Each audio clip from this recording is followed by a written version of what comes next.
Hey, today you gals and guys are in for a special treat, but I am not talking about dessert. Are you surprised? I'm actually talking about a nice, hearty, rich pasta dish that I missed ever since I stopped eating meat. I am talking about a stroganoff dish. That's right, I am making a vegan vegetable stroganoff that is just full of flavor. You will never miss the fact that there's no chicken or beef in this hearty pasta dish. And it only takes a handful of recipes. It's very affordable and cheap to make, and we're gonna make it all right here on Beyond the Garden.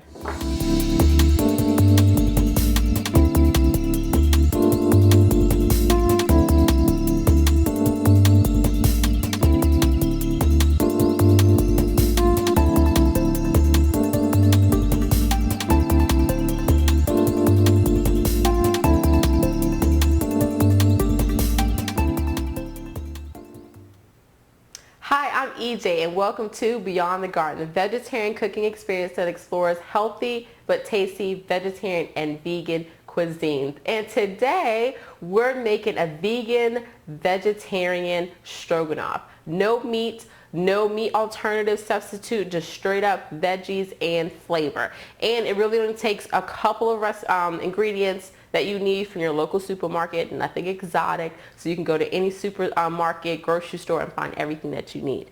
So first, I want to take my cold liquid because we're going to make our base so our sauce can thicken up. I need 2 cups of a cold liquid. I'm going to use vegetable broth, but you can use water if you don't have this. But I like to use vegetable broth, or you can use vegetable bouillon because it gives that extra flavor to it. So I've got that.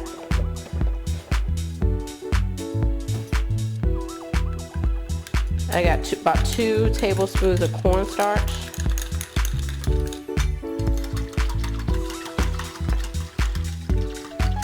So I really want to mix this up in.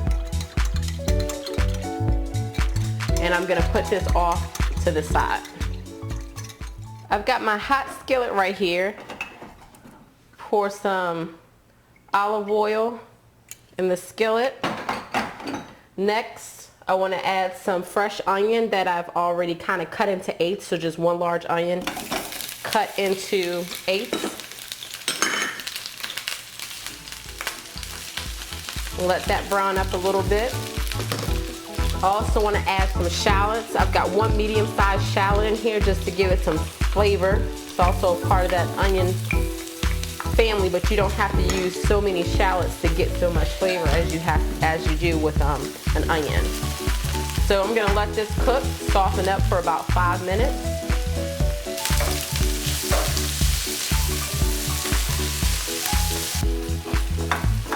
Alright, now that the onions and the shallots have had a time to kind of soften up a little bit, it smells awesome in here. I'm going to add sort of kind of like the meat or the substance of this particular stroganoff dish, which are the mushrooms. I've got 2 different types of mushrooms that I'm going to be cooking with. The first one is a baby bella. That one couldn't wait, just hopped in there. This is a baby bella mushroom. You can get these at any of your local supermarkets. Very simple to manage versus the full portobello cap. I love cooking with these. These are just 6 ounces, so 1 small tub of the baby bella portobello mushrooms that are going in here. Stir those around.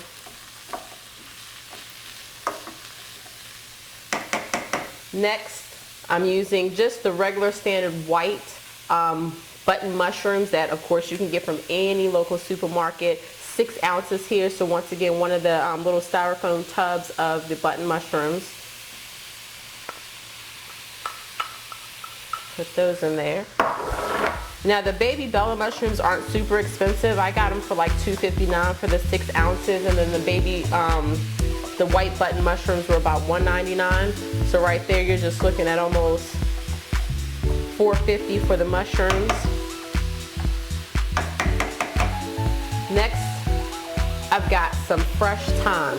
This should be about 2 tablespoons of thyme, or about 20 springs of the fresh thyme that I've kind of just like pulled off the leaves. Didn't take long at all, but this is fresh thyme so that I can get more of a flavor. You can use dried if you want to. And right here, I've got dried oregano. The reason why I'm using dried oregano is because I don't want it to overpower the thyme seasoning. This is not a battle of the herbs here. So I'm just going to sprinkle on the dry oregano. And then of course I've got some minced garlic. Go ahead and stir this around. And I'm actually going to drizzle a little bit oil, a little bit more oil in here. Now we're going to let these veggies cook, soften. These mushrooms are going to cook down a lot. You're not going to even be able to recognize them in a couple minutes. But we're going to let this do its thing, cook down probably about 10 to 15 minutes for it to cook down. So now this looks absolutely gorgeous. The mushrooms have cooked down. The onions have cooked down. It smells really good. I can smell the thyme and the garlic. So this is about where we want it because it still has some cooking to go. Next, I'm going to add a little alcohol. Just got some Burgundy cooking wine. Once again, about $2.59 a bottle to get this at any local grocery store. You don't have to go to some specialty wine store. You can usually find this where your oils or like your mustards and ketchups, that aisle. That's where you can find the small bottles of all your cooking wines. So they've got white wine, sherry, they've got all that. So you want to add a cup of that. Once this heats back up, make sure your skillet is on high, because what we want to do, we don't want to get anybody drunk. We want this to cook down, let the alcohol reduce so that we still have the burgundy flavor.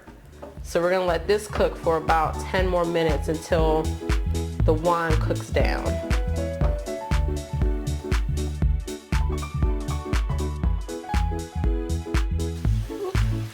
All right.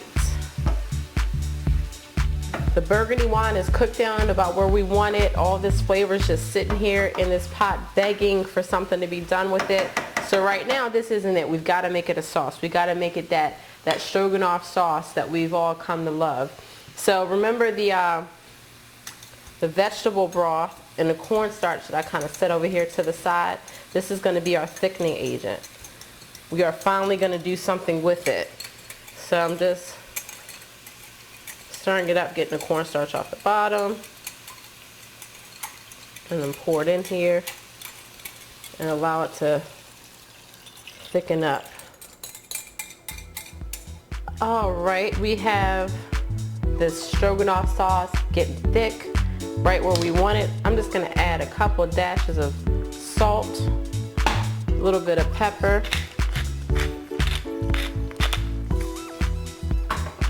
stir that up. Next we're going to add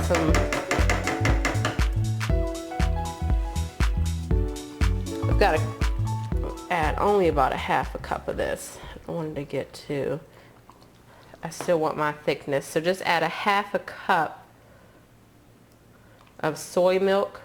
It'll give it that creamy feel to it.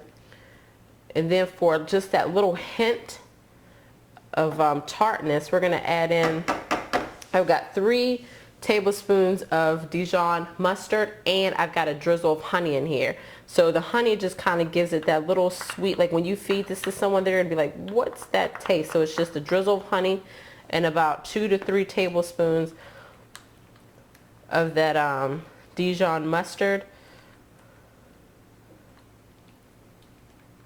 Just going to stir this up, let this mix. Looks really good.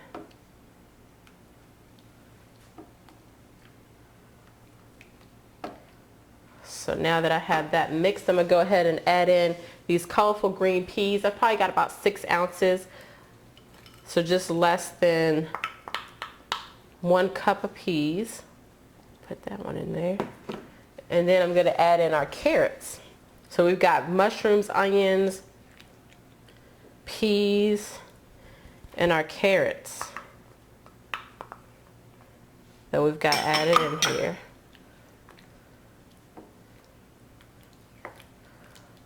All your vegetables. So what I'm going to do is I'm going to let all this stuff mix up, do its thing for just a couple minutes because it doesn't need that much longer to cook. Make sure this is down on medium while it's cooking. And then I'm gonna grab a couple of plates, grab my noodles, and then I think I'm gonna be ready to enjoy some dinner. All right, welcome back. I know that may have sounded like a little bit of work, but trust me, this dish is definitely worth it. I want to add two minor ingredients, what makes all the difference, I feel like. I'm just going to add in some vegan butter, just so that it can get a little more creamery. And I'm going to add some sour cream. So vegan sour cream for all you vegans, and regular dairy for all you that still want your dairy, because I know that I'm one of those vegetarians that still want dairy. How much you add is totally up to you. Try to keep it in the bare minimum for the sour cream, because trust me, there's so much flavor. You could actually forego using the sour cream. You don't have to use the sour cream at all. But if you need to, just to give it that extra flavor or that stroganoff flavor that you're so used to, then go right on ahead. But trust me, it's got a ton of flavor without it.